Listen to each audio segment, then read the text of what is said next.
একটা আন্দোলনটা গতকাল শুরু হয়েছিল। আমরা জানি যে ফাহমিদুল বাংলাদেশ দলের সাথে সৌদিতে ক্যাম্প করছে, সে প্র্যাকটিস সেশন শেষ করছে, কিন্তু সে বাংলাদেশে ব্যাক আসে নাই।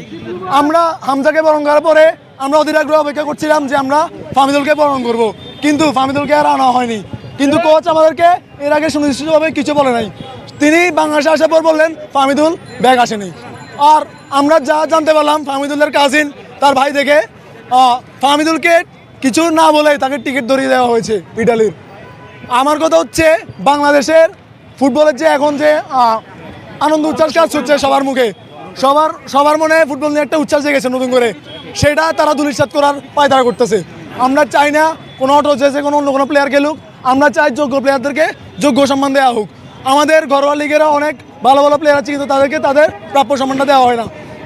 তারা সবসময় শিকার হয়ে থাকে সিন্ডিকেটের, আর না হয় তাদের রেফারেন্সের অভাবে। সবসময় আগে আমরা দেখতাম নির্দিষ্ট ক্লাব থেকে ফুটবল নির্দিষ্ট ক্লাব কোটায় ফুটবলার চান্স পেত ন্যাশনাল টিমে, এখনো সেম সেটা হচ্ছে। ক্লাব চেঞ্জ হয়, প্লেয়ার চেঞ্জ হয়, কিন্তু সিন্ডিকেট আর চেঞ্জ হয় না। সো আমরা বলবো বাবু ভাই যেসব সিন্ডিকেট আছে, আপনাদের 11টা 59 বেজে গেছে, 12টা বাজার আগেই আপনারা আপনাদের সিন্ডিকেটগুলো নিজ দায়িত্বে উৎখাত করুন, না হলে আমরা মনে করে নেব আপনারা পুরোটা ফেডারেশন সিন্ডিকেটের সাথে যুক্ত।